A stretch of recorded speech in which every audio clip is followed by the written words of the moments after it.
Good morning, Miss Rani. Oke, good morning. Silakan dulu. Selamat pagi, anak-anak. Hari ini kita bertemu lagi ya dalam pertemuan kita mata pelajaran apa nih? Sejarah. Nah, gimana kabar kalian? Baik. Oke, sebelum Miss memulai nih, sebaiknya kita berdoa terlebih dahulu ya. Siapa di antara yang mau pimpin doa? Kalian? Boleh. Oke, silakan Miss doakan kalian. Sebelum kita memulai kegiatan olahraga kita, mari kita berdoa untuk kepercayaan masing-masing. Berdoa mulai. Oke, terima kasih Lin. Nah, sebelum mulai pelajaran hari ini, kira-kira ada yang nggak berangkat apa nggak nih? Nggak ya? Datang semua ya Sim. Oke. Nah, sebelum Miss memulai nih materi kita bab 3, misalkan perlihatkan video supaya kalian lebih menginspirasi nanti lebih semangat lagi ya.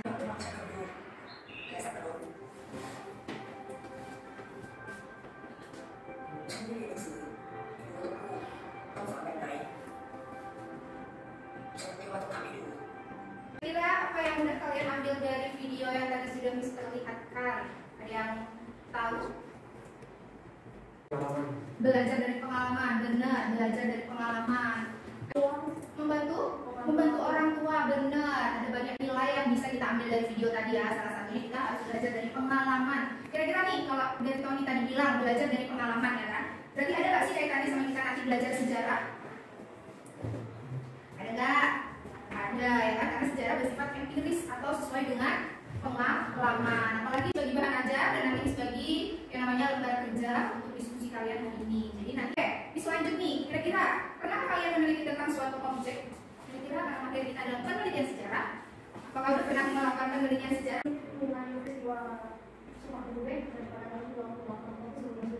Wah, kamu tidak pernah meneliti tentang peristiwa Sumpah Pemuda. Berarti kamu tuliskan. Nah, kira-kira di video tadi anak tadi kecil tadi juga meneliti nggak kira-kira? Meneliti ya kan? Meneliti tentang cara berjualan. Nah, jadi meneliti itu banyak objek yang bisa kita gunakan, nggak cuma nanti di belajar sejarah. Terus apa nih kira-kira bedanya penelitian yang dilakukan di dalam pelajaran sejarah nih? Nah, tentunya adalah penelitian sejarah. Jadi tujuan pembelajaran kali ini, nanti misalnya itu supaya kalian peserta didik itu mampu mengaitkan metode dan metodologi dalam penulisan penelitian sejarah. Yaitu nanti kita melihat yang namanya gambar. Jadi kalian itu bisa membedakan penelitian sejarah sama penelitian yang bersifat IPA atau sains itu apa sih bedanya? Seperti itu. Lalu tujuan pembelajaran yang kedua hari ini supaya kalian itu bisa memilih sumber sejarah dalam setiap peristiwa, karena kehidupan kita pasti selalu mengalami yang namanya peristiwa. Kalau nggak ada peristiwa berarti nggak ada manusia ya kan? Seperti itu. Nah, bisa lanjut nih. Perhatikan gambar di depan. Kira-kira ada nggak perbedaan antara gambar yang kanan dengan yang kiri? Kira-kira? Oke. Itu di objek penelitiannya. Objek penelitian. Yang ini objeknya apa ya? Kayak ke apa yang bukan sains sih. Kalau yang juga itu lebih kayak ke fosil atau barang-barang zaman dulu. Fosil atau barang-barangnya. Benar ya? Ada lagi yang mau menambahkan? Jadi benar perbedaan di depan, gambar di depan itu perbedaannya adalah terletak pada objek. Tahu ya objek ya? Nah, objek. Nah, karena objeknya berbeda, kira-kira metode sama metodologi ini kira-kira sama atau beda? Saya rasa sebetulnya Boleh, Lin? jadi menurut saya metode itu adalah cara yang dilakukan dalam penelitian sejarah, sementara metodologi itu adalah ilmu mengenai cara-cara untuk melakukan sesuatu. Oke, benar, Lin. Terima kasih, Erlin. Jadi saya gunakan untuk menemukan prosesnya tadi, sedangkan metode ini lebih ke caranya atau langkah-langkah. Jadi nanti kita yang lebih pelajari itu lebih ke metode atau cara-caranya, walaupun ilmunya nanti kita pelajari di sejarah ini, metodologi. Nah, langkah-langkahnya itu yang pertama kita harus tahu dulu, karena kita nggak pernah mengalami, kita nggak hidup bisa jadi di masa itu, ya kan? Berarti kita harus tahu yang namanya apa nih? Sumber, supaya kita tahu dari mana peristiwa itu terjadi. Nah, kalau kalian jalan di atas pasir, kalian bakal meninggalkan apa tuh kayak yang di dalam video? Jejak atau bekas atau tanda, ya kan? Kalau kalian tuh udah pernah lewat situ, udah pernah pergi ke pantai misalnya, ya kan? Nah, kira-kira jejak-jejak itu sama nggak sih sama sumber ini yang nanti akan kita pelajari? Sama. Jadi sumber itu kira-kira apa nih artinya sumber sejarah? Oke, Anya. Jadi seperti itu adalah sebuah benda atau nanti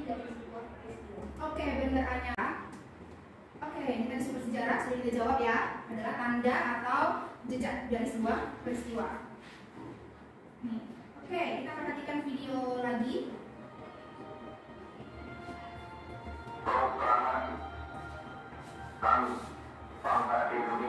Kira-kira dari video tadi peristiwa apa tuh? Ada yang mengenal peristiwa apa? Ya Jess? Apa Jess yang agak keras sedikit suaranya Jess?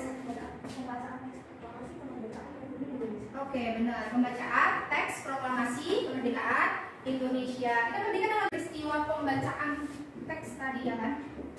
Pembacaan teks proklamasi. Ya kan? Ada nggak sih sumber yang ditemukan dari peristiwa ini? Kira-kira ada kita berbicara tentang sumber. Dari sumber itu sumber primer. Sumber primer. Oke. Sumber. Apalagi kira-kira selain rekaman yang bisa digunakan untuk menjelaskan peristiwa pembacaan teks proklamasi? Selain rekaman suara. Laporan berarti ke naskah ya. Naskah teks proklamasi. Nah, itu nanti silahkan kalian bentuk sekarang kelompok kira-kira 5 orang ya, 5 atau 6 orang kelompok. Silakan dibentuk dari sekarang bisa. Oke. Berikan tiap kelompok, berarti ada 3 kelompok. Nanti misalkan bagikan lembar kerja atau yang namanya LKPD ke masing-masing kelompok. Ya, dan dulu.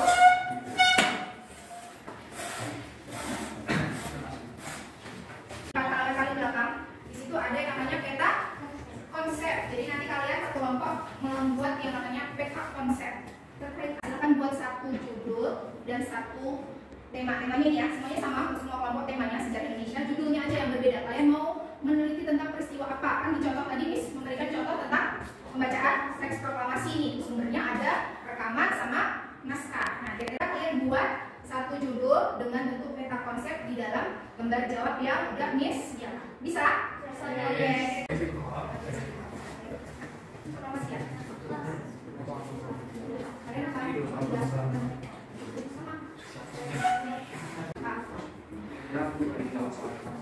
Jelaskan mengenai sumber apa saja.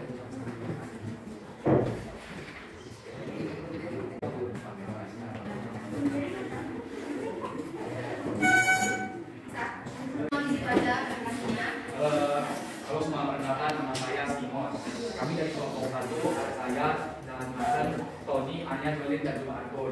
Nah, objek kajian sejarah dan sejarah kami adalah peristiwa yang terjadi pada tanggal 16 Agustus tahun 1945. Nah, berdasarkan diskusi kelompok kami menemukan 5 sumber yang dapat digunakan untuk meneliti peristiwa Istiqlal. Yang pertama adalah sumber foto. Sumber foto ini dapat digolongkan menjadi sumber benda yang memiliki fungsi menandakan bahwa peristiwa itu benar-benar terjadi atau menjadi buktinya. Kemudian sumber yang kedua adalah rumah. Rumah ini juga digolongkan menjadi sumber benda yang menjadi tanda ataupun tempat bukti peristiwa tersebut terjadi. Kemudian ada yang ketiga wawancara. Wawancara ini biasanya terkait dengan peristiwa dengan orang-orang yang memang terkait langsung dengan peristiwa tersebut.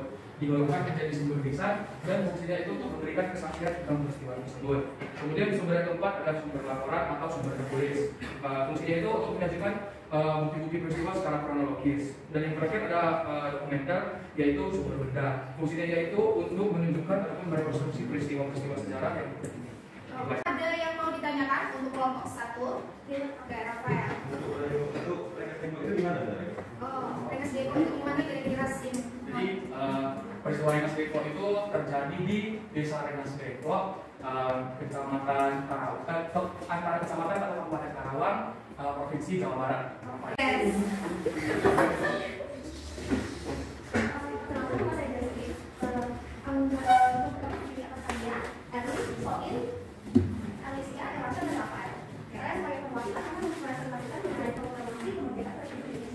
Dari mana peristiwa itu terjadi pada tanggal 17 Agustus 1945, tepatnya di Jakarta dalam pemaksaan umum nomor 56 di depan Rumah Soekarno.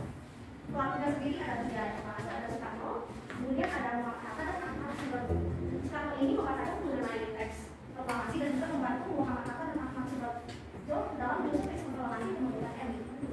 Untuk sumber yang sendiri itu terdiri atas yang pertama rekaman pembacaan teks proklamasi RI dan naskah teks proklamasi. Oke. Jadi tadi mau ditanyakan untuk materi peristiwa proklamasi sumber sejarahnya. Oke. Makanya, adakah sumber tertulis dari peristiwa proklamasi? Adakah sumber tertulis dari peristiwa proklamasi? Adakah sumber tertulis dari peristiwa proklamasi? Ada, yaitu naskah teks proklamasi apa? Oke, ada. Jadi berupa naskah teks proklamasi yang udah diketik sama siapa aja tahu? Saya Emily, ya benar. Ini sudah teman-teman. Perkenalkan, kami dari kelompok 3, saya Andreas. Kami sekarang akan presentasikan tentang G30 SPKI. Oke. G30 SPKI merupakan sebuah peristiwa berlatar belakang kudeta yang terjadi selama 1 malam pada tanggal 30 September hingga 1 Oktober 1965 yang mengakibatkan gugurnya 6 jenderal serta 1 orang perwira. G30 SPKI ini memiliki sumber-sumber sejarah. Yang pertama, sumber sejarah primer, yaitu lubang buaya, tempat dibuangnya jasad-jasad mayat. Yang kedua, sumber sejarah sekunder. Terdapat sumber sekunder, isinya saksi mata dari orang-orang yang tidak terlibat secara langsung. Dan terakhir, sumber sejarah tersier. Isinya buku-buku yang ditulis, namun tidak ditulis oleh pelaku peristiwa itu. Kira-kira ada pertanyaan? Oke, Angelin. Saya bertanya, apakah ada sumber benda dari peristiwa G30 SPKI? Ada. Bisa mengunjungi Museum Pancasila Sakti yang ada di Jakarta. Kalian bisa melihat peninggalan sejarah yang ada di peristiwa ini, seperti baju atau lubang buaya. Kita akan buat kelompok nih terakhir untuk merefleksi. Jadi kita dari tadi bikin kelompok, kita sekarang duduk melingkari ekonomis, kita ke permainan atau games. Kalian nanti merefleksi materi hari ini. Pertama ini kita mainin tuh masih levelnya sederhana, Pak Simon udah mulai kacau tadi. Nah, itu yang kedua. Yang pertama kita misalnya nih pakai kata sejarah. Nah, selanjutnya nanti Simon akan melanjutkan dengan satu kata, hanya satu kata, tapi dimulai dengan huruf yang terakhir Miss bilang. Karena sejarah berarti huruf terakhir apa? H. Berarti Simon harus pakai kata-kata yang berhubungan dengan huruf H di dalam sejarah. Ada pertanyaan sebelum Miss mulai? Dan jawabnya yang udah dibilang sama temennya nggak boleh diucapin lagi. Jadi harus kata-katanya baru. Terus Miss yang nggak bisa jawab gimana? Ya tentunya akan menjawab pertanyaan dari yang orang terakhir tadi dibutuhkan. Ini baru pertama cuma isi buku. Sekarang ya. Oke ya, penelitian. Norwegia. Norwegia. Arsip. Kita penelitian dari Gladys yang menjawab. Silakan Anda bikin satu soal terkait materi hari ini untuk dijawab sama Gladys. Kira-kira. Bebas. Apa itu Pak? Apa itu sumber primer kata Amanda?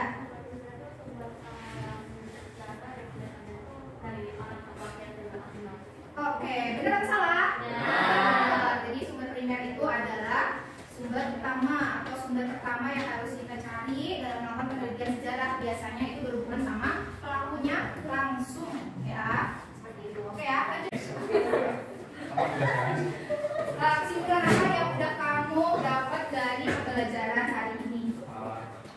Kesimpulan belajar itu kita belajar mengenai sumber-sumber sejarah. Kita sumber sejarah di Eropa yang bukan hanya sumber sejarah itu jejak-jejak yang menjadi tanda bukti sejarah itu terjadi. Kita juga belajar apa aja sumber-sumber sejarah yang bisa didapatkan jika ini menjadi suatu peristiwa sejarah. Oke, itu menurut Simon tentang sumber sejarah. Jadi kesimpulan dari pelajaran kita hari ini adalah kita dapat mengetahui cara meneliti dengan yang benar dan menggunakan sumber yang tepat mengenai peristiwa tersebut. Oh ya benar. Kalau enggak berarti Miss akhiri bentar lagi. Nanti ada tugas untuk pertemuan selanjutnya. Jadi kalian tinggal buka lagi lembar kerjanya. Tapi tugasnya individu dikerjakan di rumah ya. Oke. Jadi untuk pertemuan selanjutnya kita akan belajar tentang materi penelitian sejarah. Kalau tadi kita belajar benar Simon, udah belajar tentang sumber sejarah, berarti kita melakukan tahap yang namanya heuristik, ya kan? Lalu besok minggu depan kita akan belajar tentang materi verifikasi atau yang namanya kritik